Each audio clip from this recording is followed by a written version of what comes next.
이 사연은 강원도 양양에 사는 한 가족의 실화를 각색한 이야기입니다. 등장인물과 일부 상황은 극적 효과를 위해 변형되었음을 알려드립니다. 그날도 아침부터 맑은 햇살이 창가에 내리쬐었습니다. 80세의 김만성 노인은 오래된 습관대로 새벽 5시에 일어나 마당을 쓸고 있었죠. 그의 아내 박순자는 부엌에서 아침 준비를 하고 있었습니다. 오늘은 아들 가족이 오는 날이었으니까요. 여보, 물 좀 떠다 주시겠어요? 순자의 목소리가 부엌에서 들려왔습니다. 만석은 빗자루를 벽에 기대어 놓고 우물가로 향했습니다. 80의 나이에도 그의 걸음은 여전히 씩씩했습니다. 물을 퍼올리는 동안 그는 잠시 하늘을 올려다보았습니다. 유일한 아들 김준호와 며느리 이미영이 오늘 점심 무렵에 오기로 했습니다. 아들 내외를 생각하니 입가에 미소가 번졌습니다. 아버님, 어머님. 현관문이 열리며 미영의 목소리가 들렸습니다. 예상보다 일찍 도착한 모양이었습니다. 어머, 벌써 왔니? 순자가 앞치마를 손으로 툭툭 털며 현관으로 나갔습니다. 밥 준비 다 못했는데. 어머니, 이거 드세요. 제가 시장에서 찰떡 사왔어요. 미영이 봉지를 내밀었습니다. 준호가 현관에 신발을 벗으며 들어왔습니다. 아버지, 오늘도 마당 쓸고 계셨어요? 만석은 손에 든 물 양동이를 내려놓고 아들의 어깨를 가볍게 두드렸습니다. 늙은이 습관이야. 늦게 일어나면 하루가 다 가버리는 기분이거든. 네 사람은 마루에 앉아 미영이 가져온 찰떡을 나눠 먹었습니다. 작은 마루에서 오순도순 이야기를 나누는 모습이 정겹기 그지없었죠. 준호는 자신의 직장 이야기를, 미영은 동네 소식을 전하며 웃음꽃이 피었습니다. 참 아버지, 어머니 건강은 어떠세요? 준호가 문득 물었습니다. 만석은 아내를 흘깃 바라보았습니다. 순자는 최근 들어 자주 배가 아프다고 했지만 병원에 가자고 하면 늘 괜찮다며 거절했습니다. 약국에서 소화제만 타먹곤 했습니다. 괜찮아 뭐. 나이 들면 다 그렇지 뭐. 순자가 웃으며 대답했습니다. 미영이 걱정스러운 눈빛으로 시어머니를 바라보았습니다. 어머니 아프시면 병원에 가보셔야죠. 요즘은 의료보험도 있고.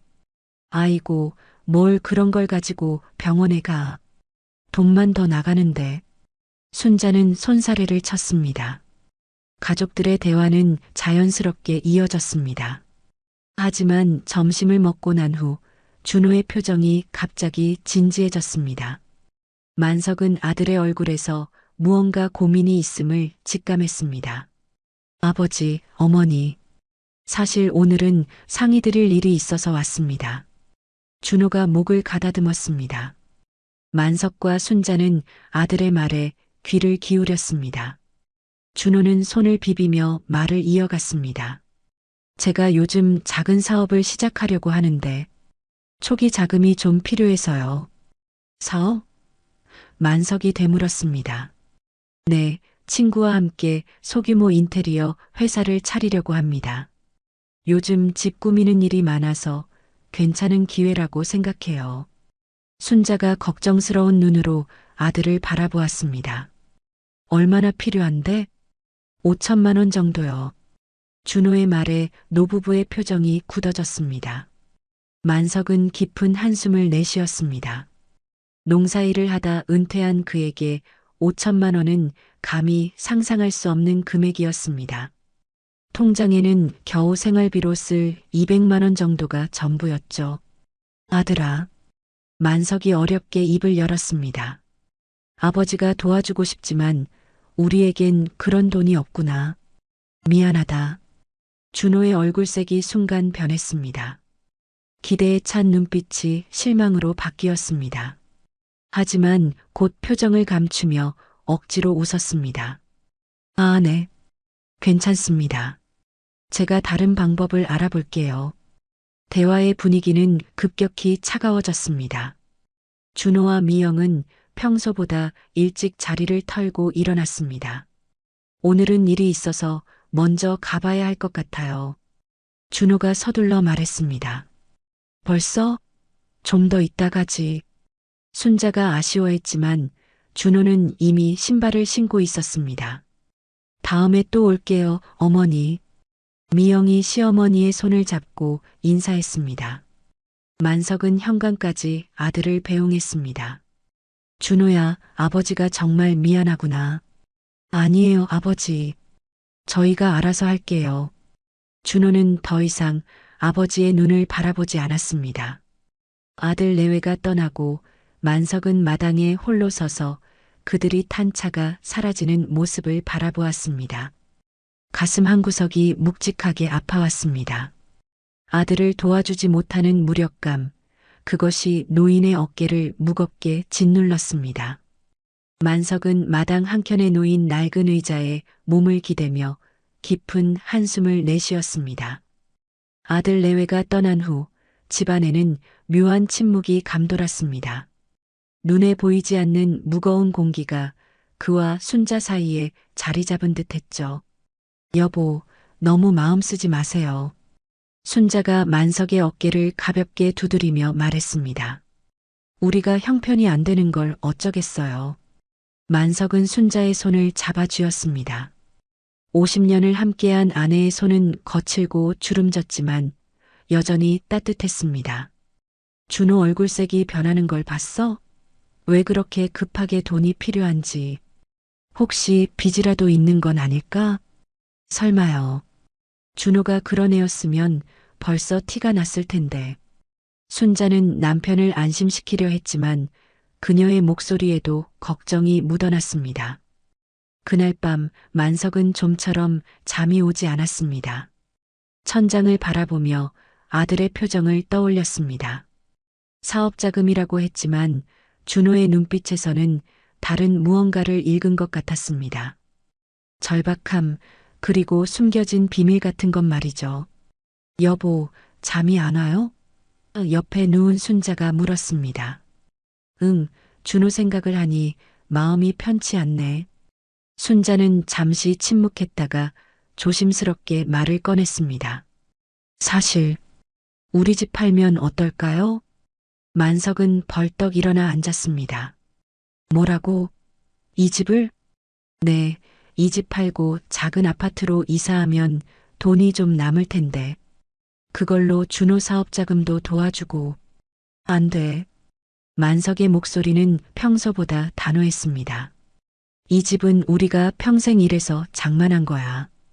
은퇴하고 나서 살 곳인데 어떻게 팔아? 순자는 더 말을 잇지 못했습니다.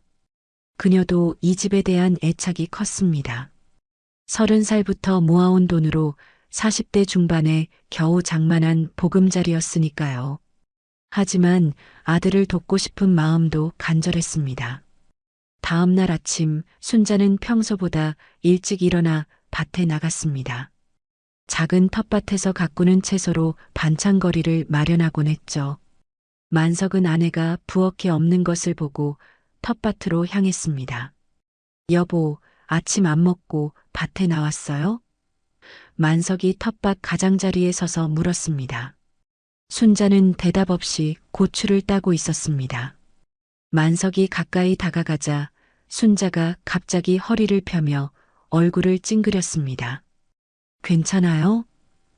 만석이 걱정스레 물었습니다. 아, 갑자기 배가 좀 아프네요.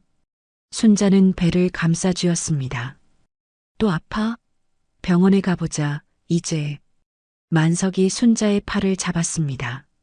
아니에요. 조금 있으면 괜찮아질 거예요. 항상 그랬잖아요. 순자는 억지로 웃으며 일어섰습니다. 하지만 집으로 돌아오는 길에 순자의 얼굴은 점점 창백해졌습니다. 부엌에 들어서자마자 그녀는 식탁 의자에 힘없이 주저앉았습니다. 여보, 괜찮아요? 만석이 황급히 다가갔습니다. 아, 너무 아파요. 순자의 목소리가 떨렸습니다. 식은땀이 이마에 맺히기 시작했죠. 만석은 그대로 전화기를 향해 달려갔습니다. 평소에는 잘 쓰지 않던 휴대전화를 손에 쥐고 119를 눌렀습니다. 여보세요? 제 아내가 갑자기 복통으로 쓰러졌습니다. 네, 강원도 양양군 현남면입니다. 구급차가 도착하기까지의 15분은 만석에게 15시간처럼 느껴졌습니다. 순자의 손을 꼭 잡고 있으면서도 그의 마음은 불안과 두려움으로 가득 찼습니다. 아내는 평소에도 종종 배가 아프다고 했지만 이렇게 심각한 적은 없었습니다. 조금만 참아요, 여보. 금방 병원에 갈 테니까. 만석은 순자의 이마에 맺힌 땀을 닦아주었습니다. 아이고, 돈도 없는데 병원은 무슨. 고통 속에서도 순자는 병원비를 걱정했습니다. 돈은 생각하지 마요. 당신 건강이 먼저야. 구급차가 도착하고 순자는 들것에 실려 병원으로 향했습니다. 만석은 구급차에 동승해 계속 아내의 손을 잡고 있었습니다. 병원으로 향하는 내내 만석의 머릿속에는 온갖 걱정이 떠올랐습니다. 병원비는 어떻게 감당할 것인지, 아내의 병이 무엇인지, 앞으로 어떻게 될 것인지. 양양중앙병원에 도착한 후 의사들은 신속하게 순자를 응급실로 옮겼습니다. 만석은 대기실에 홀로 남겨졌습니다. 벽에 걸린 시계 소리가 유난히 크게 들리는 적막한 공간이었습니다. 김순자님 보호자분? 간호사의 목소리에 만석은 황급히 일어났습니다. 네, 제가 환자 남편입니다. 일단 CT 촬영부터 해야 할 것 같습니다. 이쪽으로 오셔서 동의서 작성 부탁드립니다. 만석은 떨리는 손으로 동의서에 서명했습니다. 검사비가 얼마인지 물어보고 싶었지만 지금은 돈보다 아내의 상태가 더 중요했습니다. 환자분이 평소에도 복통이 있으셨나요? 의사가 물었습니다. 네, 몇 년 전부터 가끔씩 배가 아프다고 했습니다. 하지만 병원에 가자고 하면 늘 괜찮다며. 의사는 고개를 끄덕이며 메모를 했습니다. 알겠습니다. CT 결과가 나오는 대로 다시 찾아뵙겠습니다. 만석은 다시 대기실로 돌아와 초조하게 결과를 기다렸습니다. 병원 의자에 앉아 자신의 삶을 되돌아보았습니다. 아내와 함께한 50년의 세월, 힘들었지만 행복했던 순간들, 그리고 유일한 아들 준호를 키워온 시간들, 문득 준호에게 연락해야 한다는 생각이 들었습니다. 휴대전화를 꺼내 아들의 번호를 찾았습니다. 하지만 전화를 걸기 전에 망설였습니다. 어제 돈 문제로 불편하게 헤어진 터라 어떤 말부터 해야 할지 막막했습니다.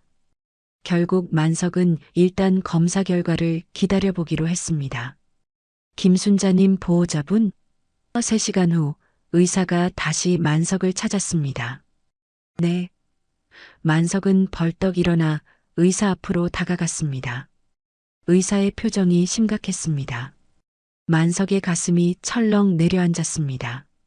김 선생님, 제가 좀 심각한 말씀을 드려야 할 것 같습니다. 의사의 목소리는 무겁게 가라앉아 있었습니다. 만석의 두 다리가 후들거렸습니다. 의사의 심각한 표정만으로도 좋지 않은 소식이 담겨 있음을 짐작할 수 있었죠. 무슨 일입니까? 만석의 목소리가 떨렸습니다. 환자분 CT 결과를 봤는데 췌장에 종양이 발견되었습니다. 의사가 천천히 말을 이어갔습니다. 크기도 상당히 크고 주변 조직으로 전이된 흔적도 있어 보입니다. 만석은 그 자리에 그대로 주저앉을 것만 같았습니다. 그게 무슨 의미입니까? 정확한 진단을 위해 추가 검사가 필요하지만 현재로서는 췌장암을 의심할 수밖에 없습니다. 그것도 상당히 진행된 상태로 보입니다. 췌장? 암이요? 만석은 그 단어를 제대로 발음하기도 힘들었습니다. 의사는 조심스럽게 말을 이었습니다. 네, 환자분이 평소 복통을 호소하셨다고 하셨는데 아마 그게 췌장암의 초기 증상이었을 가능성이 높습니다. 췌장암은 초기에 발견하기가 매우 어렵고 증상이 나타날 때는 이미 상당히 진행된 경우가 많습니다. 만석은 멍하니 의사의 말을 듣고 있었습니다. 머릿속이 하얗게 변해버린 느낌이었습니다.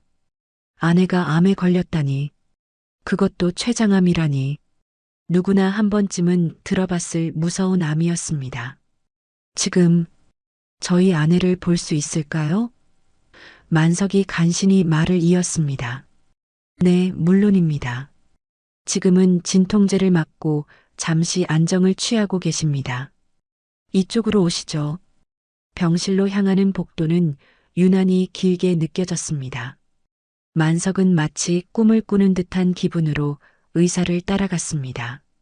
이런 일이 자신의 가정에 일어날 거라고는 한 번도 생각해 본 적이 없었습니다. 아내가 가끔 배가 아프다고 했을 때 왜 더 강하게 병원에 가자고 하지 않았을까? 후회의 물결이 그를 덮쳤습니다. 병실 문을 열자 순자가 누워있는 모습이 보였습니다. 평소보다 훨씬 작아 보이는 몸, 창백한 얼굴, 정맥 주사가 꽂힌 손. 만석은 아내의 모습에 가슴이 찢어지는 듯한 아픔을 느꼈습니다. 여보. 만석이 조심스럽게 순자에게 다가갔습니다. 순자는 힘없이 눈을 떴습니다.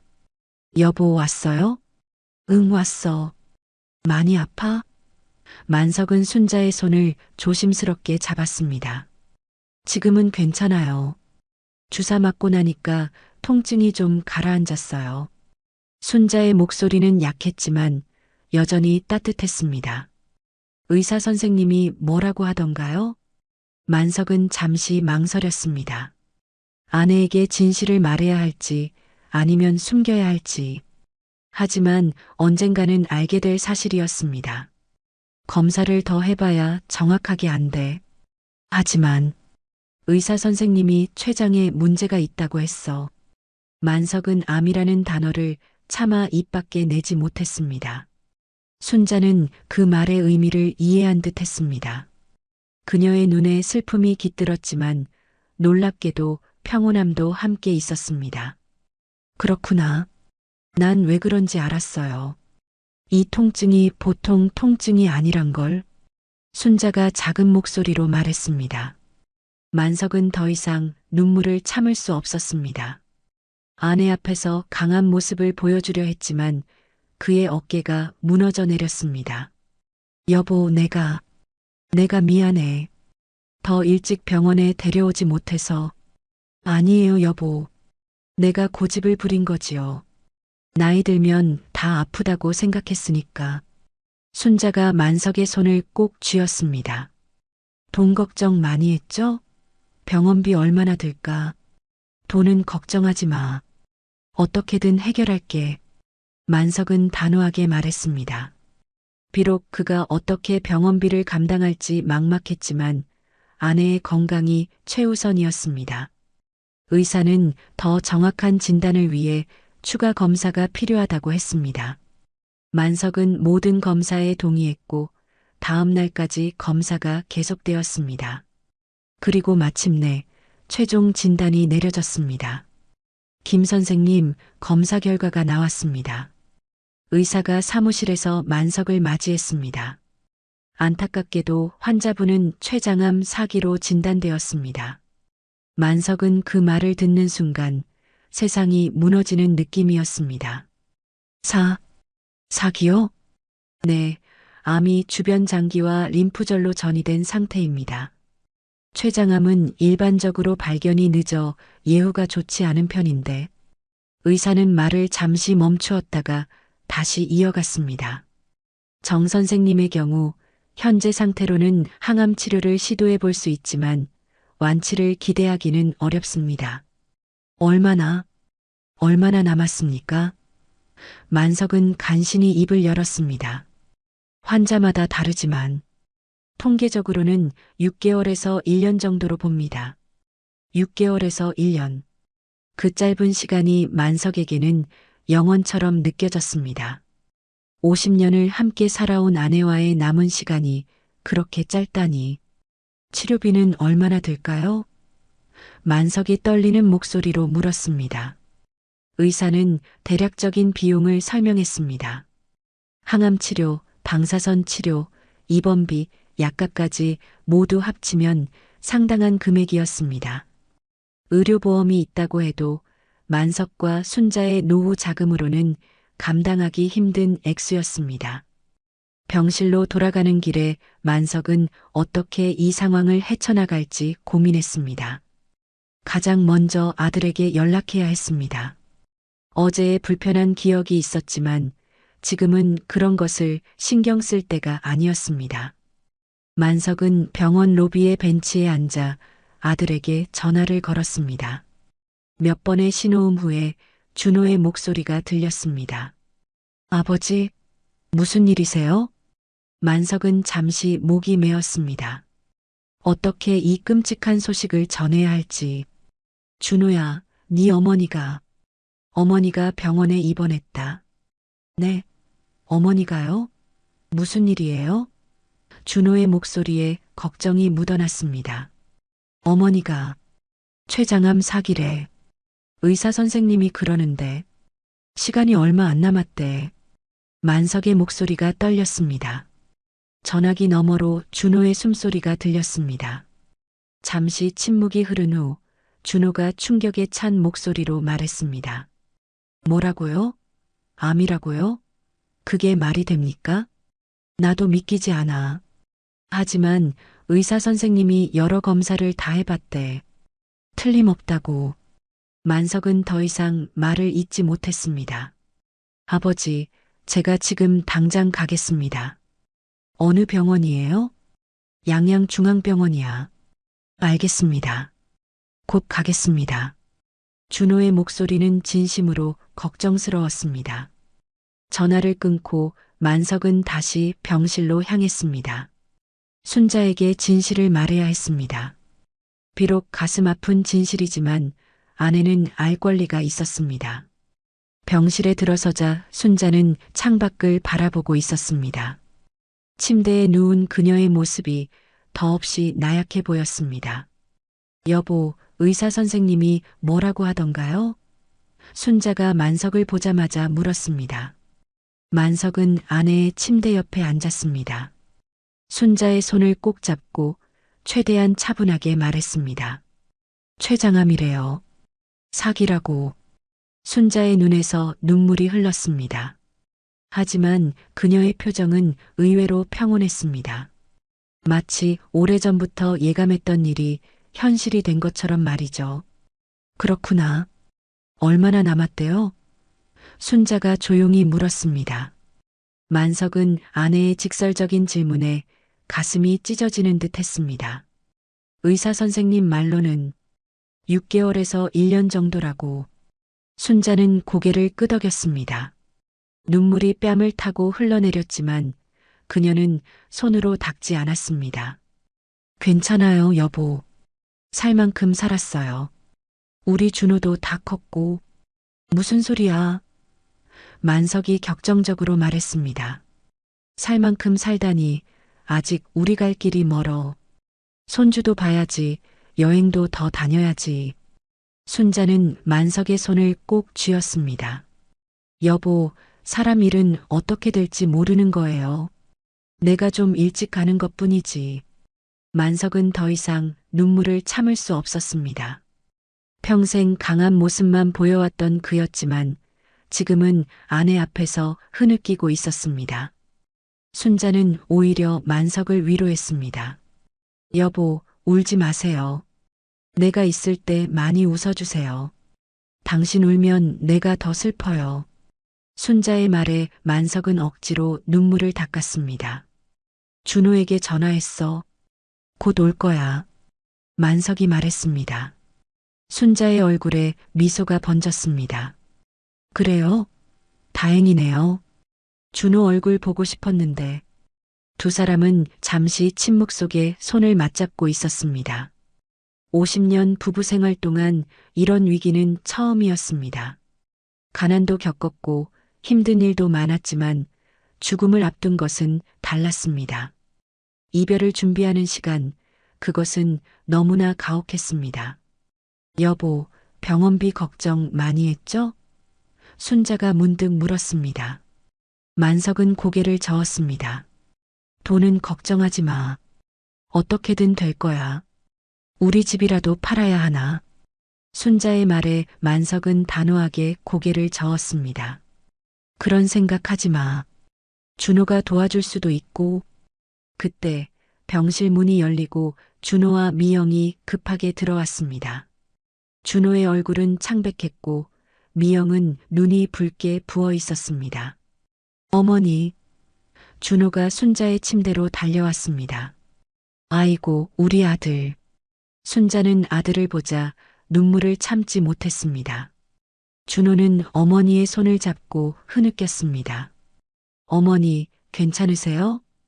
미영도 다가와 시어머니의 이마를 쓰다듬었습니다. 미영아, 고마워. 내가 이렇게 됐는데도 왔구나. 순자가 며느리의 손을 잡았습니다. 만석은 아들 내외의 모습을 보며 가슴이 따뜻해졌습니다. 어제의 불편한 일은 잠시 잊혀진 듯 했습니다. 가족은 위기 앞에서 더 단단해진다는 말이 떠올랐습니다. 준호는 아버지를 바라보았습니다. 아버지, 의사 선생님과 제가 한번 이야기해 봐도 될까요? 그래, 가자. 만석이 고개를 끄덕였습니다. 두 사람은 병실을 나와 의사를 만났습니다. 의사는 어머니의 상태를 자세히 설명했고 준호는 진지하게 들었습니다. 치료 방법, 기대 수명, 비용까지 모든 것이 현실적으로 다가왔습니다. 최선의 치료를 부탁드립니다. 준호가 의사에게 말했습니다. 비용은 제가 책임지겠습니다. 만석은 아들의 말에 놀랐습니다. 준호야, 그렇게 큰 돈인데. 괜찮습니다, 아버지. 어머니를 위한 일이니까요. 준호의 목소리는 단호했습니다. 의사와의 면담을 마치고 두 사람은 잠시 병원 복도에 서 있었습니다. 만석은 아들의 얼굴을 바라보았습니다. 어제 돈을 빌리러 왔던 아들이 오늘은 어머니의 병원비를 책임지겠다고 말하는 상황이 묘하게 느껴졌습니다. 준호야. 만석이 입을 열었습니다. 아버지, 걱정 마세요. 제가 어떻게든 어머니 치료비를 마련할게요. 준호가 말했습니다. 어제 사업자금 얘기했었는데 그건 어떻게 할 거니? 만석이 조심스럽게 물었습니다. 준호는 잠시 망설이더니 대답했습니다. 그건 제가 알아서 할게요. 지금은 어머니가 우선입니다. 만석은 아들의 대답에 안도했습니다.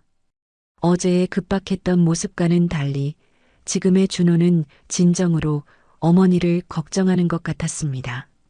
만석의 마음속 불안감이 조금은 덜어진 느낌이었죠.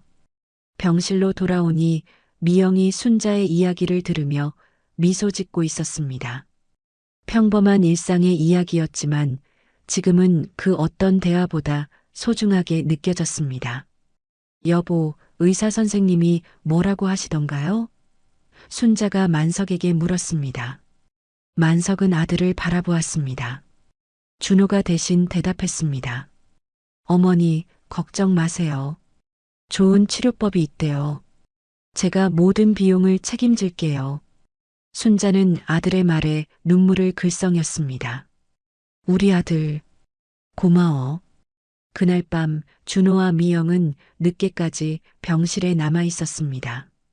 만석은 아들 내외에게 집에 가서 쉬라고 했지만 그들은 어머니 곁을 떠나지 않겠다고 했습니다. 결국 만석은 병실의 소파에서 준호와 미영은 간이 침대를 끌고 와서 밤을 보내기로 했습니다. 자정이 가까워오자 순자는 잠이 들었고 병실은 고요해졌습니다. 만석은 아내의 숨소리를 들으며 생각에 잠겼습니다. 50년을 함께한 아내가 얼마 후면 이 세상을 떠난다는 현실이 아직도 믿기지 않았습니다. 아버지, 잠이 안 오세요? 준호가 작은 목소리로 물었습니다. 만석은 고개를 끄덕였습니다. 너도 그렇구나. 아버지, 전화 좀 받고 올게요. 준호가 일어나 병실 밖으로 나갔습니다. 만석은 아들이 나간 후에도 아내의 곁을 지켰습니다. 창밖으로 보이는 밤하늘의 별들이 유난히 선명했습니다. 별 하나하나가 자신의 인생 속 소중한 순간들처럼 느껴졌습니다. 문득 병실 밖에서 준호의 목소리가 들렸습니다. 만석은 처음에는 신경 쓰지 않았지만 점점 목소리가 커지는 것 같았습니다. 아들이 누구와 그렇게 열띤 대화를 나누고 있는 걸까 궁금해졌습니다. 만석은 조용히 일어나 병실 문 쪽으로 걸어갔습니다. 문을 조금 열어 밖을 내다보니 복도 끝에 서 있는 준호의 뒷모습이 보였습니다. 아들은 전화기를 귀에 대고 있었고 목소리는 흥분된 상태였습니다. 그래, 이제 정말 큰일이야. 어머니가 췌장암 말기래. 준호의 목소리가 들려왔습니다. 만석은 그 자리에 가만히 서서 아들의 통화를 듣고 있었습니다. 누구와 통화하는지는 알 수 없었지만 분명 중요한 대화인 것 같았습니다. 그래, 내가 치료비 낸다고 했어. 어차피 얼마 못 사신대. 6개월에서 1년. 준호의 말에 만석의 가슴이 찢어질 듯 했습니다. 그리고 다음 순간 만석의 세상이 무너져 내렸습니다. 준호의 입에서 나온 말은 믿기 힘든 것이었습니다. 사망보험금? 그래, 어머니가 돌아가시면 우리가 받을 수 있는 거지. 금액이 얼마더라? 2억. 그래, 그러면 우리 부자 되는 거야. 만석은 귀를 의심했습니다. 자신의 아들이 자신의 핏줄이 어머니의 죽음을 두고 보험금을 계산하고 있다니. 이것이 현실일까요? 아니면 악몽일까요? 전화 통화를 계속 듣자니 준호는 미영과 통화하는 것 같았습니다. 그리고 만석이 들은 것은 충격적인 내용이었습니다. 준호와 미영은 순자의 사망보험금을 노리고 있었던 것입니다. 어제 사업자금을 요구한 것도 오늘 갑자기 치료비를 책임지겠다는 것도 모두 계산된 행동이었던 겁니다. 만석의 손이 떨렸습니다. 가슴 속에서는 분노와 슬픔, 배신감이 뒤엉켰습니다. 어떻게 자신의 아들이 이럴 수 있을까? 어떻게 어머니의 죽음을 돈으로 환산할 수 있을까? 만석은 무거운 발걸음으로 병실로 돌아왔습니다. 방금 들은 충격적인 대화가 머릿속에서 맴돌았습니다. 사망보험금, 부자가 된다. 그 말들이 계속해서 그의 귓가에 울렸습니다. 병실 안 순자는 여전히 깊은 잠에 빠져 있었고 미영은 간이 침대에서 스마트폰을 보고 있었습니다. 아버님, 괜찮으세요? 얼굴이 안 좋아 보여요. 미영이 만석을 보고 물었습니다. 만석은 억지로 미소를 지었습니다. 괜찮아. 그냥 피곤해서 그래. 곧 준호가 병실로 돌아왔습니다. 그의 얼굴에는 아무런 죄책감도 보이지 않았습니다. 오히려 평소보다 더 밝아 보이기까지 했습니다. 아버지, 아직 안 주무셨어요? 준호가 만석에게 다가왔습니다. 응, 잠이 안 와서. 만석은 아들의 눈을 똑바로 쳐다볼 수 없었습니다. 방금 들은 대화가 현실이라면 이 아들은 더 이상 그가 알던 아들이 아니었습니다. 좀 쉬세요, 아버지. 내일도 긴 하루가 될 텐데. 준호의 목소리에는 걱정이 묻어 있었지만 만석에게는 그 모든 것이 위선으로 들렸습니다. 만석은 소파에 누웠지만 잠은 오지 않았습니다. 눈을 감으면 아들의 말이 계속해서 떠올랐고 가슴 속에서는 분노와 슬픔이 뒤엉켰습니다. 자정이 지나고 새벽이 되어도 만석은 깨어 있었습니다. 그는 결심했습니다. 아직 확실한 것은 아니니 더 지켜보기로 했습니다. 어쩌면 오해일지도 모르니까요. 다음 날 아침 의사가 병실을 찾아왔습니다. 앞으로의 치료 계획과 입원 기간에 대해 설명했고 만석과 준호는 진지하게 들었습니다. 이번 주에 첫 항암 치료를 시작하겠습니다. 항암제에 따라 부작용이 있을 수 있으니 마음의 준비를 하셔야 합니다. 의사가 말했습니다. 네, 알겠습니다. 준호가 대답했습니다. 치료비는 모두 제가 부담할게요. 의사가 나간 후 준호는 만석에게 말했습니다.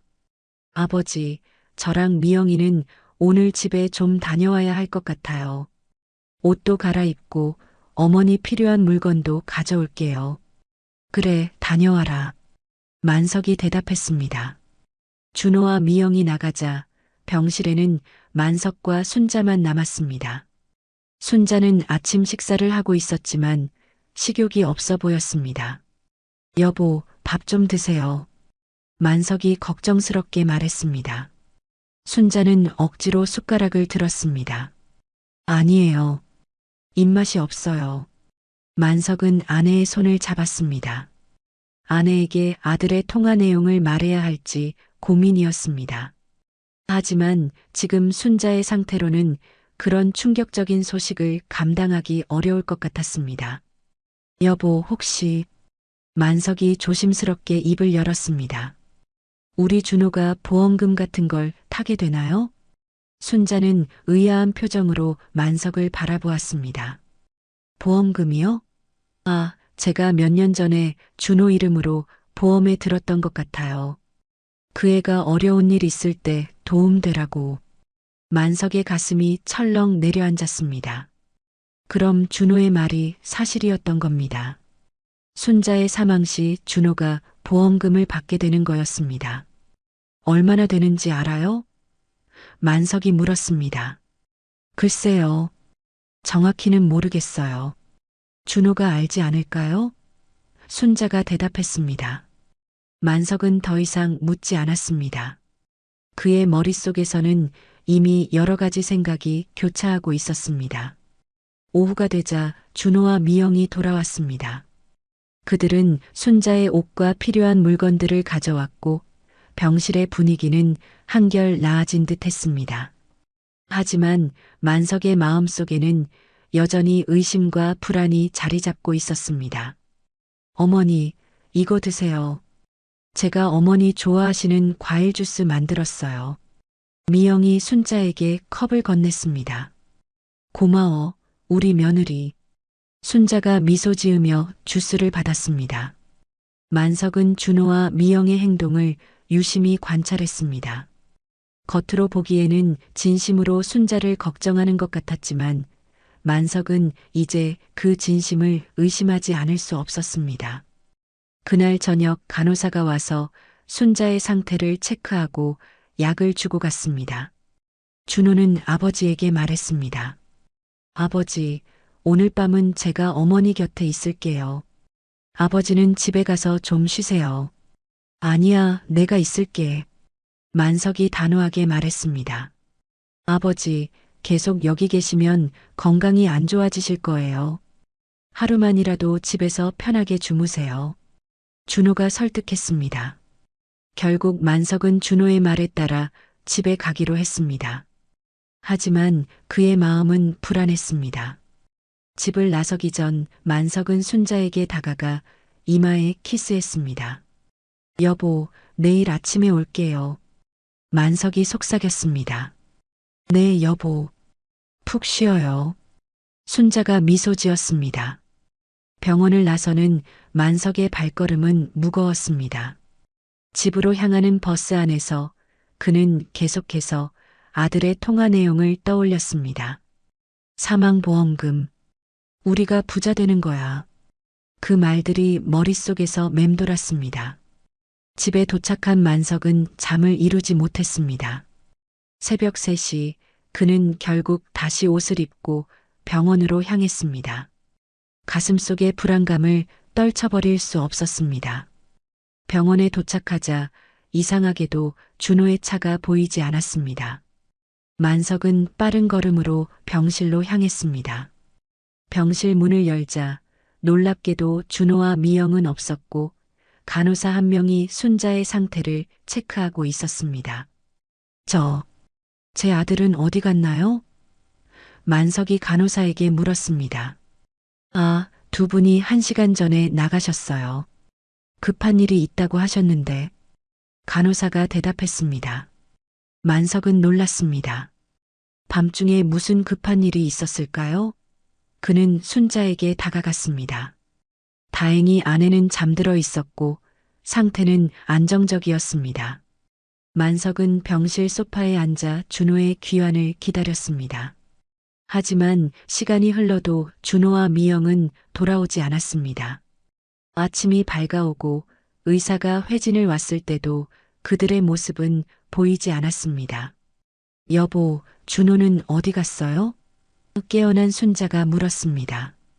잠깐 나갔나 봐. 곧 올 거야.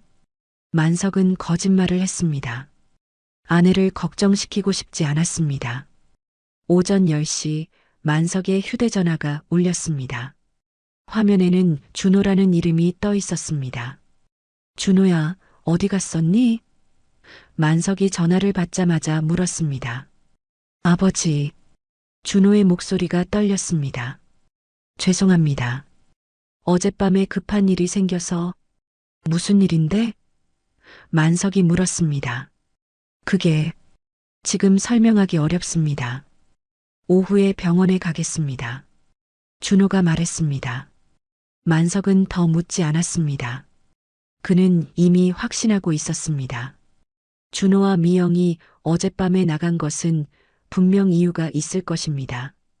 그리고 그 이유가 좋은 것이 아님을 직감했습니다. 오후가 되어도 준호와 미영은 나타나지 않았습니다. 만석은 계속해서 전화를 걸었지만 더 이상 받지 않았습니다. 순자는 아들의 부재에 걱정하기 시작했고 만석은 어떻게든 아내를 안심시키려 했습니다. 준호가 일이 많나 봐. 내일은 꼭 올 거야. 만석이 말했습니다. 그날 밤 만석은 병실 소파에서 뜬 눈으로 밤을 새웠습니다. 그의 머릿속은 온통 의심과 불안으로 가득 찼습니다. 아들이 정말로 어머니의 죽음을 기다리는 것일까? 그 보험금을 위해 어머니를 버린 것일까? 다음 날 아침 의사가 만석을 사무실로 불렀습니다. 김 선생님, 환자분의 첫 항암 치료가 내일로 예정되어 있습니다. 치료비 관련해서 상담을 좀 해야 할 것 같은데요. 네, 그렇군요. 만석이 대답했습니다. 어제 아드님이 모든 비용을 부담하겠다고 하셨는데 지금 연락이 안 되시네요. 혹시 선생님께서. 의사의 말에 만석은 가슴이 철렁 내려앉았습니다. 제가 알아보겠습니다. 만석이 간신히 대답했습니다. 사무실을 나온 만석은 병원 로비 벤치에 앉았습니다. 머릿속이 복잡했습니다. 준호는 연락이 되지 않고 약속했던 치료비도 책임지지 않는 것 같았습니다. 결국 모든 것이 거짓이었던 걸까요? 만석의 손이 덜덜 떨렸습니다. 병원 로비의 차가운 벤치에 앉아 있으니 온몸이 얼어붙는 것 같았습니다. 준호에게 마지막으로 한 번 더 전화를 걸어보았지만 여전히 받지 않았습니다. 병원비를 책임지겠다던 아들의 말은 결국 빈말이었던 걸까요? 김 선생님? 간호사의 목소리에 만석은 고개를 들었습니다. 환자분 상태가 좋지 않아 병실로 오셔야 할 것 같습니다. 만석은 순간 가슴이 멎는 듯 했습니다. 순자가 어떻게 됐습니까? 열이 오르셨어요. 의사 선생님이 지금 진찰 중이십니다.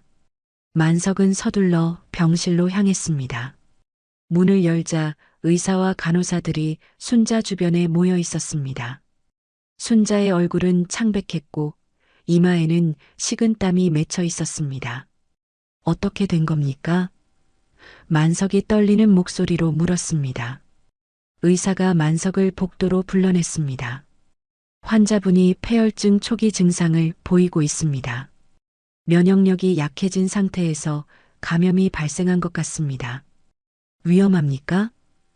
만석의 목소리가 갈라졌습니다. 지금 항생제를 투여하고 있습니다.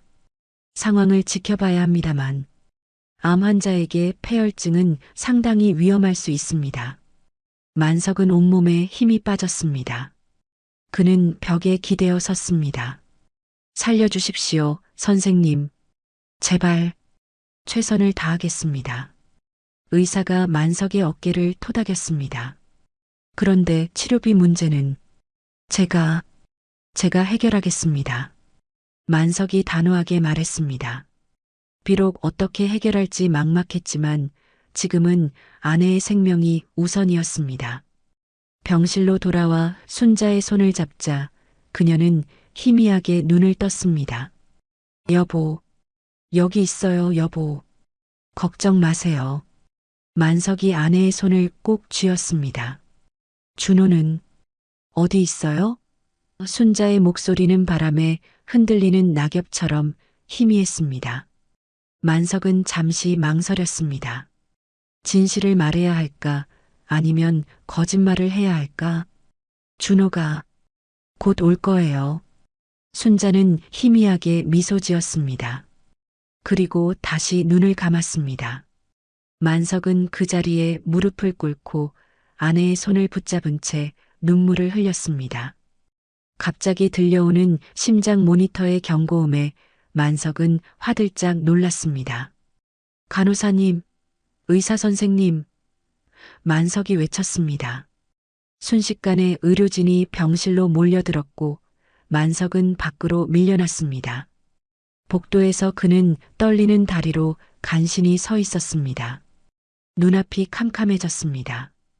이대로 아내를 잃는 건가? 준호는 어디 있는 건가? 15분 후 의사가 나왔습니다. 다행히 상태가 안정되었습니다.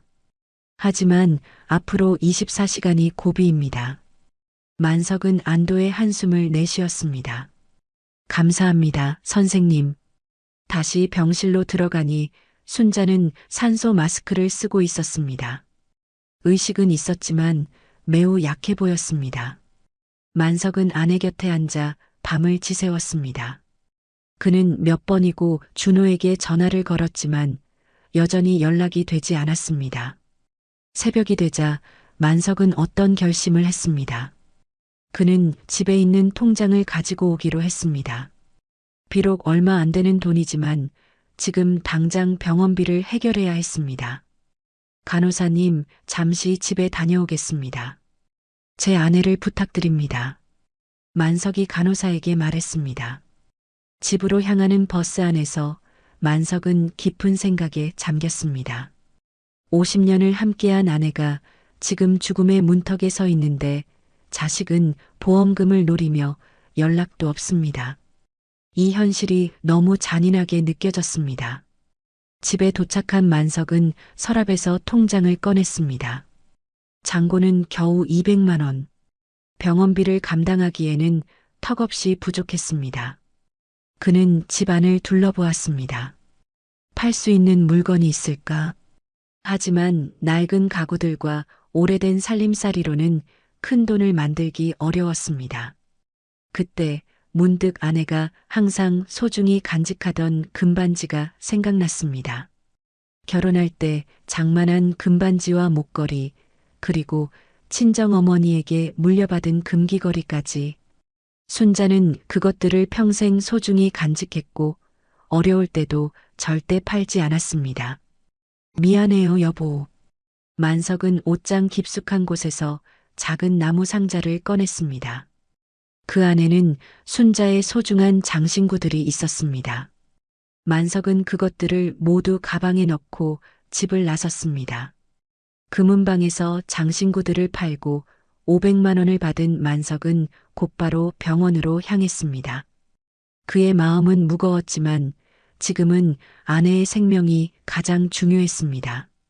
병원에 도착하자 놀랍게도 준호가 병실 앞에 서 있었습니다. 만석은 순간 분노가 치밀었지만 참았습니다. 아버지. 준호가 만석을 보자 다가왔습니다. 어머니 상태가 많이 안 좋아졌다면서요? 간호사님이 그러던데. 이제 와서 뭐하러 왔니? 만석의 목소리는 차가웠습니다. 죄송합니다, 아버지.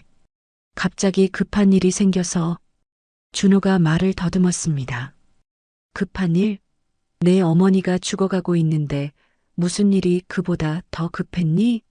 만석이 평생 처음으로 아들에게 버럭 소리쳤습니다. 준호는 당황한 표정으로 아무 말도 하지 못했습니다. 그때 병실 문이 열리고 의사가 나왔습니다. 김 선생님, 환자분 상태가 많이 호전되었습니다. 항생제가 효과를 보이는 것 같습니다. 의사의 말에 만석은 안도의 한숨을 내쉬었습니다. 감사합니다, 선생님. 만석이 고개를 숙였습니다. 그런데 치료비 문제는 의사가 조심스럽게 말을 꺼냈습니다. 제가 지금 500만 원을 가져왔습니다. 일단 이걸로 시작하겠습니다. 만석이 가방에서 돈을 꺼냈습니다. 아버지, 준호가 놀란 표정으로 만석을 바라보았습니다. 그 돈은 어디서? 내 어머니 금반지 팔았다. 만석이 덤덤하게 말했습니다. 준호의 얼굴이 창백해졌습니다. 제가 치료비를 내기로 했잖아요. 그래. 근데 내가 연락도 없이 사라졌잖니. 만석의 목소리에는 비난이 가득했습니다. 준호는 말문이 막힌 듯 했습니다. 그는 아버지의 눈을 피했습니다. 제가 다 책임질게요. 어머니 볼 생각 있니? 만석이 물었습니다. 네. 준호가 조용히 대답했습니다. 두 사람은 병실로 들어갔습니다. 순자는 여전히 약해 보였지만 어제보다는 상태가 나아 보였습니다. 그녀는 눈을 떠 아들을 보자 희미하게 미소 지었습니다. 준호야. 순자의 목소리는 작았지만 기쁨이 묻어났습니다. 어머니. 준호는 어머니의 손을 잡았습니다. 그의 눈에 눈물이 고였습니다. 진심인지 연기인지 만석은 알 수 없었습니다. 만석은 그 모습을 지켜보며 복잡한 감정에 휩싸였습니다. 아들에 대한 분노와 실망, 그리고 아내에 대한 사랑과 걱정, 모든 감정이 뒤엉켰습니다. 그날 저녁 준호는 병원에 남아 어머니를 돌보겠다고 했습니다. 만석은 잠시 집에 다녀오기로 했습니다. 병원을 나서는 순간 준호가 만석을 불렀습니다. 아버지, 잠시만요. 만석은 걸음을 멈추고 아들을 바라보았습니다. 제가 정말 죄송합니다. 어머니가 아프신데 연락도 없이 사라져서. 준호의 목소리가 떨렸습니다. 왜 그랬니? 만석이 물었습니다. 준호는 잠시 말을 고르는 듯 했습니다. 그게 미영이 갑자기 아파서 그래서 급하게 병원에 갔었어요. 만석은 아들의 거짓말을 알아차렸습니다. 하지만 더 묻지 않았습니다. 그는 이미 알고 있었으니까요. 아들이 어머니의 사망보험금을 노리고 있다는 사실을. 그래, 가봐. 만석은 짧게 대답하고 병원을 나섰습니다. 집으로 향하는 길, 만석의 머릿속은 복잡했습니다. 어떻게 자신의 아들이 이런 끔찍한 생각을 할 수 있을까?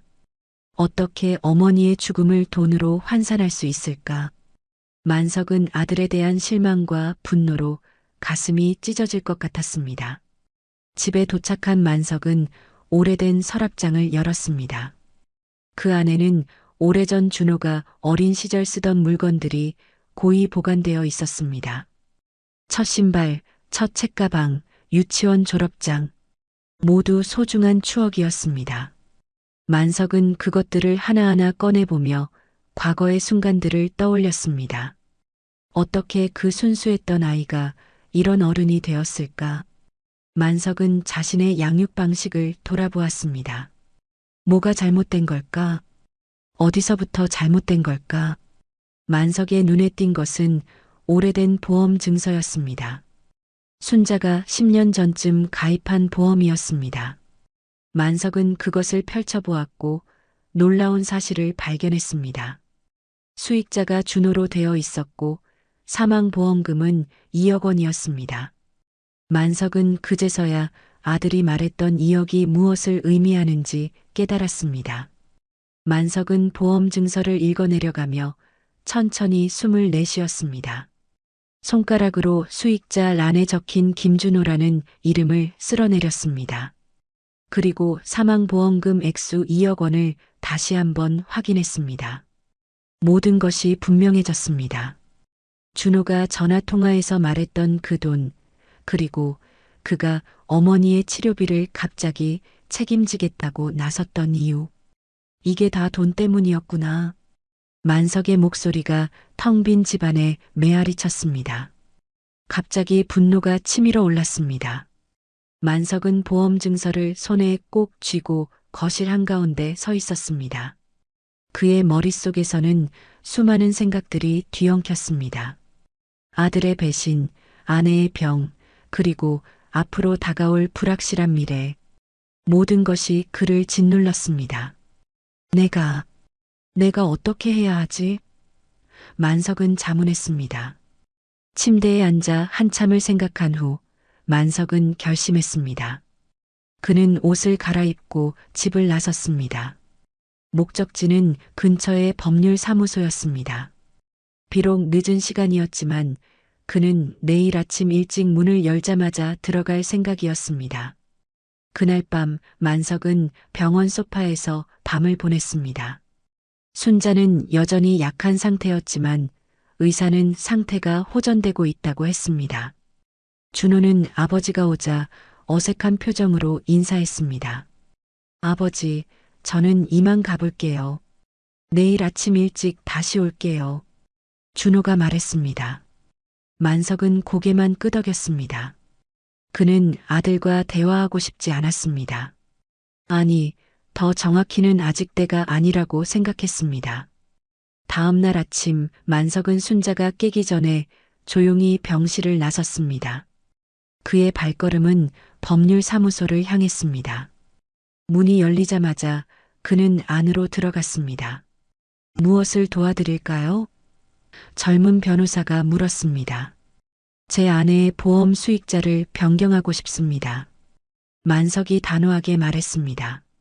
변호사는 잠시 만석을 살펴보더니 그를 상담실로 안내했습니다. 그곳에서 만석은 모든 상황을 설명했습니다. 아내의 병, 아들의 배신, 그리고 보험금에 관한 이야기까지. 이해하셔야 할 것은 보험 수익자 변경은 보험 계약자만이 할 수 있습니다. 변호사가 설명했습니다. 귀하의 부인이 계약자라면 그녀의 동의가 필요합니다. 제 아내는 지금 췌장암 말기입니다. 그리고 저희 아들은. 만석의 목소리가 떨렸습니다. 아들은 어머니의 죽음을 기다리고 있습니다. 보험금을 위해서. 변호사의 표정이 심각해졌습니다. 정말 안타까운 상황이군요. 하지만 법적으로는 부인의 동의 없이는 어렵습니다. 다만? 만석이 희망을 품고 물었습니다. 부인께서 의사결정 능력이 있다면 지금이라도 변경 신청을 할 수 있습니다. 제가 병원으로 가서 도움을 드릴 수 있습니다. 만석은 생각에 잠겼습니다. 순자에게 이 모든 진실을 말해야 할까요? 아들의 배신을 알게 된다면 그녀의 마음은 어떨까? 하지만 지금 행동하지 않으면 준호는 결국 원하는 것을 얻게 될 것입니다. 그렇게 해주십시오. 만석이 결심했습니다. 변호사는 필요한 서류들을 준비하고 만석과 함께 병원으로 향했습니다. 병실에 도착했을 때 순자는 깨어 있었고 준호는 아직 오지 않은 상태였습니다. 여보, 누구세요? 순자가 변호사를 보며 물었습니다. 안녕하세요. 박 변호사라고 합니다. 변호사가 자신을 소개했습니다. 만석은 침대 옆에 앉아 순자의 손을 잡았습니다. 여보, 당신에게 말해야 할 게 있어요. 무슨 일이에요? 순자의 눈에 걱정이 어렸습니다. 만석은 깊은 숨을 들이쉬었습니다. 그리고 천천히 하지만 명확하게 모든 진실을 말했습니다. 준호가 통화에서 한 말, 갑자기 병원에서 사라진 일, 그리고 보험금에 관한 모든 것. 순자의 얼굴이 점점 창백해졌습니다. 그녀의 눈에서는 믿을 수 없다는 표정이 역력했습니다. 그럴 리가 없어요. 우리 준호가. 나도 믿기 힘들었어. 하지만 내 귀로 직접 들었어. 만석의 목소리가 떨렸습니다. 여보, 난 당신을 지키고 싶어. 순자의 눈에서 눈물이 흘러내렸습니다. 그녀는 한동안 말없이 울었습니다. 만석은 그저 아내의 손을 꼭 잡고 있었습니다. 변호사는 조용히 뒤로 물러나 그들에게 시간을 주었습니다. 어떻게 우리 아들이 그럴 수 있죠? 순자가 마침내 입을 열었습니다. 나도 모르겠어. 만석이 고개를 저었습니다. 하지만 지금 우리가 결정해야 해. 박 변호사님이 보험 수익자를 변경하는 일을 도와주실 거야. 순자는 잠시 생각에 잠겼습니다. 그녀의 얼굴에는 깊은 슬픔이 어려 있었습니다. 그래요. 변경해요. 변호사가 다시 다가와 필요한 서류들을 준비했습니다. 순자는 떨리는 손으로 서명했습니다. 새로운 수익자는 만석으로 변경되었습니다. 이제 법적으로 모든 것이 변경되었습니다. 변호사가 말했습니다. 보험사에도 곧 통보가 갈 것입니다. 만석은 변호사에게 감사 인사를 전했습니다. 변호사가 떠난 후 순자는 만석의 손을 꼭 잡았습니다. 여보, 준호에게 이 사실을 알려야 할까요? 순자가 물었습니다. 만석은 깊은 생각에 빠졌습니다. 아들에게 모든 것을 알리고 단절해야 할까? 아니면 그냥 조용히 처리해야 할까? 아직은 아니에요. 때가 오면 알려줄게요.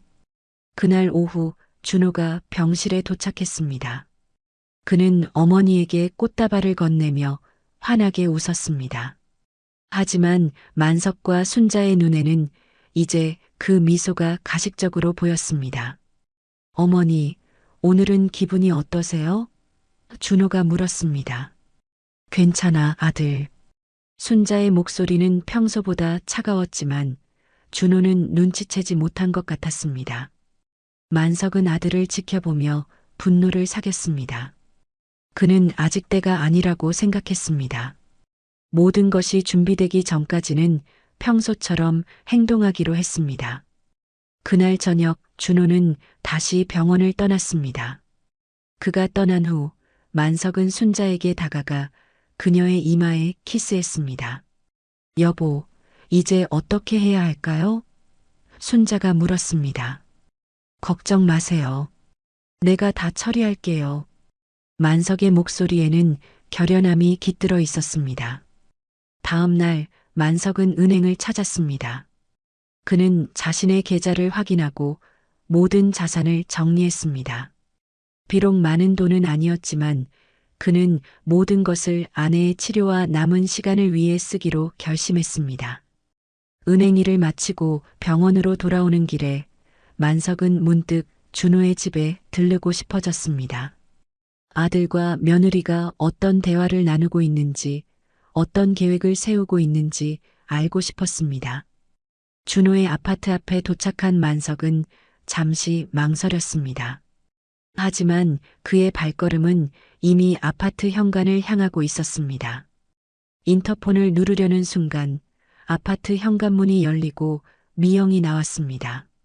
아버님, 미영은 만석을 보고 놀란 표정을 지었습니다. 미영아, 잠깐 이야기 좀 하자. 만석의 목소리는 평소보다 단호했습니다. 미영은 어색하게 웃으며 고개를 끄덕였습니다. 네, 들어오세요. 아파트 안으로 들어서자 준호가 거실에 앉아 있었습니다. 그는 아버지를 보고 벌떡 일어났습니다. 아버지, 어머니는요? 준호의 목소리에는 걱정이 묻어 있었습니다. 괜찮아. 간호사가 지키고 있어. 만석이 대답했습니다. 만석은 소파에 앉았습니다. 그의 눈빛은 날카로웠고 표정은 굳어 있었습니다. 준호야, 내게 물어볼 게 있다. 네, 아버지. 준호가 긴장한 표정으로 대답했습니다. 내 어머니의 보험금, 얼마인지 알고 있니? 만석의 질문에 준호와 미영의 얼굴이 창백해졌습니다. 보험금이요? 준호가 말을 더듬었습니다. 그래, 보험금. 내 어머니가 돌아가시면 받게 될 그 돈 말이다. 만석의 목소리는 점점 차가워졌습니다. 준호는 당황한 표정으로 미영을 힐끗 쳐다보았습니다. 미영도 당황한 기색이 역력했습니다. 아, 아버지, 그게 무슨 말씀이세요? 저는 준호가 변명하려 했지만 만석이 손을 들어 그를 막았습니다. 내가 다 들었다. 전화통화에서 사망보험금 타면 우린 부자다. 그 말 기억나니? 만석의 목소리가 떨렸습니다. 준호의 얼굴이 하얗게 변했습니다. 그는 말문이 막힌 듯 아무 말도 하지 못했습니다. 미영은 손으로 입을 가리며 놀란 표정을 지었습니다. 아버지, 준호의 목소리가 떨렸습니다. 그건 오해예요. 만석은 차갑게 웃었습니다. 그의 웃음소리에는 비웃음과 분노가 함께 담겨 있었습니다. 오해? 내 귀로 직접 들었는데 무슨 오해야? 준호는 자리에서 일어나 아버지에게 다가가려 했지만 만석은 손을 들어 그를 막았습니다. 더 가까이 오지 마라. 아버지, 제발 제 말 좀 들어보세요. 준호의 눈에 눈물이 고였습니다. 그때 저희가 한 말은 그건 그냥 뭐 농담이라도 한 거니? 만석의 목소리가 높아졌습니다. 어머니가 죽어가고 있는데 보험금 타서 부자 된다는 게 농담이냐? 미영이 떨리는 목소리로 끼어들었습니다. 아버님, 저희가 잘못했어요. 하지만 진심으로 어머님을 걱정하고 있어요. 진심? 만석이 비웃듯 말했습니다. 어머니가 위독할 때 병원에서 사라진 것도 진심이고 치료비 내겠다고 약속해놓고 연락 두절된 것도 진심이었나? 준호와 미영은 더 이상 변명할 말을 찾지 못했습니다. 그들의 표정에는 당혹감과 죄책감이 뒤섞여 있었습니다. 만석은 천천히 일어났습니다. 그의 눈에는 결연한 의지가 담겨 있었습니다. 이제부터 너희에게는 1원도 주지 않을 거다. 네? 준호가 놀란 표정으로 물었습니다. 내 어머니의 보험 수익자가 변경되었다. 만석이 단호하게 말했습니다. 이제 그 돈은 내게 온다. 그리고 난 그 돈을 절대로 너희에게 주지 않을 거야. 준호의 얼굴이 새하얗게 변했습니다. 어떻게 그럴 수가. 어제 내 어머니가 직접 변경했다. 모든 사실을 알고 나서 만석의 말에 준호는 충격으로 말을 잇지 못했습니다. 어머니가 아셨다고요? 준호의 목소리가 떨렸습니다. 그래, 너희가 어머니의 죽음을 기다리고 있다는 사실을 말이다. 만석의 눈에서 분노의 불길이 일었습니다. 어머니가 얼마나 상처받았을지 상상이나 해봤니? 준호는 그 자리에 주저앉았습니다. 그의 얼굴에는 이제 공포와 후회가 가득했습니다. 아버지, 저는 더 이상 변명하지 마라. 만석이 손을 들어 준호의 말을 막았습니다. 이제부터 너희는 내 아들도 며느리도 아니다. 미영이 울음을 터뜨렸습니다. 아버님, 제발. 저희가 정말 잘못했어요. 용서해 주세요. 용서? 만석이 차갑게 웃었습니다. 어머니를 돈으로 환산한 자식을 어떻게 용서할 수 있겠니? 준호가 갑자기 이성을 잃은 듯 소리쳤습니다. 그럼 우리가 어떻게 살아요? 사업 자금도 없고 이제 보험금도 못 받게 되면. 만석은 아들의 말에 경악했습니다. 지금까지도 돈만 생각하고 있다니. 내가 정말 내 아들이 맞나 모르겠구나. 아버지. 준호가 벌떡 일어나 만석에게 다가갔습니다. 그의 눈빛이 달라졌습니다. 분노와 광기가 섞인 듯한 눈빛이었습니다. 그 돈은 원래 제 것이었어요. 어머니가 저를 위해 든 보험이라고요. 내 어머니가 널 위해 보험을 들었다고? 그래, 맞아. 하지만 그건 내가 어려울 때 도움이 되라고 한 거지. 내 어머니의 죽음을 기다리라고 한 게 아니야. 만석의 목소리가 떨렸습니다. 준호의 얼굴이 일그러졌습니다. 그래요. 저는 그 돈이 필요해요. 빚도 많고 사업도 망했고 그 돈이 아니면 저희는 끝장이에요. 만석은 아들의 고백에 충격을 받았습니다. 빚? 사업 실패? 그래서 그렇게 절박하게 돈을 요구했던 거였군요. 하지만 그렇다고 해도 어머니의 죽음을 바라는 것은 용서할 수 없는 일이었습니다. 내가 어려운 상황이라면 솔직하게 말했어야지. 왜 이런 식으로? 만석의 말에 준호가 소리쳤습니다. 솔직하게요? 제가 사업 망했다고 말했으면 아버지가 도와주셨어요? 5천만 원 달랑 들고 왔을 때 아버지 반응 보셨잖아요. 만석은 잠시 말문이 막혔습니다. 자신이 아들을 충분히 이해하지 못했던 걸까? 하지만 그래도 그건 별개의 문제였습니다. 준호야, 내가 어려운 상황이었다면 나도 어떻게든 도와주려 했을 거다. 하지만 내 어머니의 죽음을 돈으로 환산하는 것만큼은 만석의 목소리가 흔들렸습니다. 준호의 얼굴에 갑자기 광기 어린 웃음이 번졌습니다. 이제 와서 그런 말씀하시나요? 너무 늦었어요, 아버지. 저희는 이미 모든 걸 계획했다고요. 어머니가 돌아가시면 보험금으로 빚을 갚고 새 출발을 하려고 했어요. 그런데 이제 와서 다 망쳐놓으시고 만석은 아들의 말에 숨이 막힐 것 같았습니다. 그의 눈앞이 캄캄해졌습니다. 너는 정말 사람이 아니구나. 그래요. 저는 짐승이에요. 준호가 소리쳤습니다. 하지만 아버지도 마찬가지예요. 저를 도와주지 않고 이제 와서 보험금까지 가로채려고 하니 만석은 더 이상 듣고 싶지 않았습니다. 그는 천천히 문을 향해 걸어갔습니다. 이제 너희와 나는 남이다. 다시는 내 앞에 나타나지 마라. 아버지, 준호가 만석의 팔을 붙잡았습니다. 그럴 수 없어요. 그 돈은 제가 받아야 해요. 만석은 준호의 손을 뿌리쳤습니다. 내게는 1원도 주지 않을 거다. 그리고 앞으로 내 어머니를 만나러 오지 마라. 더 이상 너희는 우리 가족이 아니야. 준호의 얼굴이 분노로 일그러졌습니다. 그는 이성을 완전히 잃은 듯 했습니다. 좋아요. 그럼 저도 가만히 있지 않을 거예요. 어차피 어머니는 얼마 못 사실 텐데 제가 꼭 그 돈을 찾아올 거예요. 만석은 아들의 말에 충격을 받았습니다.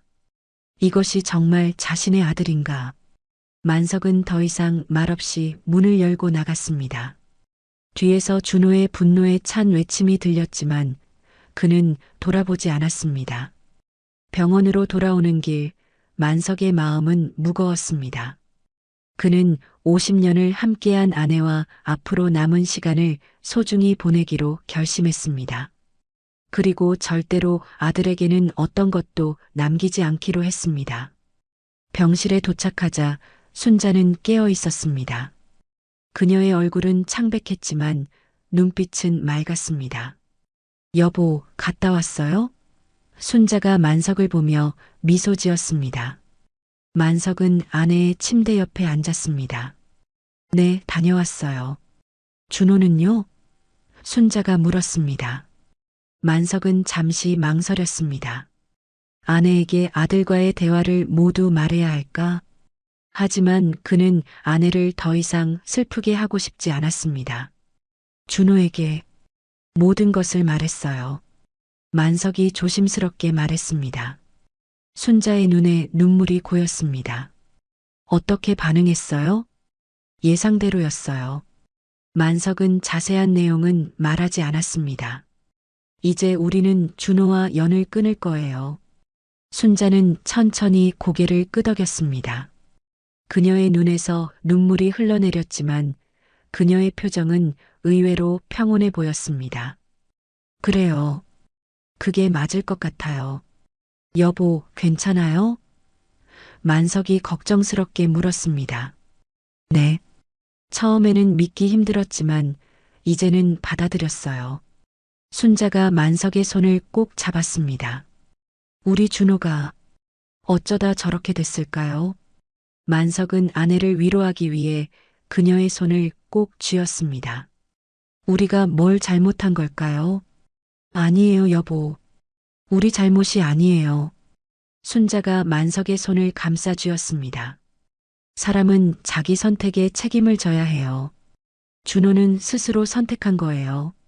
만석은 아내의 현명함에 다시 한번 감동했습니다.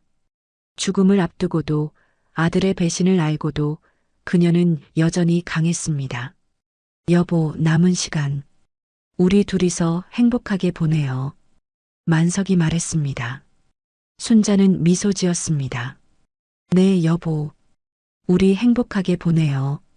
그날 이후 준호는 병원에 나타나지 않았습니다. 만석은 순자를 간호하며 남은 시간을 소중히 보냈습니다. 그들은 과거의 추억을 나누고 함께 웃고 때로는 함께 울었습니다. 3개월 후 순자는 평화롭게 세상을 떠났습니다. 만석은 그녀의 손을 잡고 마지막 순간까지 함께했습니다. 장례식에 준호는 나타나지 않았습니다. 보험금은 만석에게 지급되었습니다.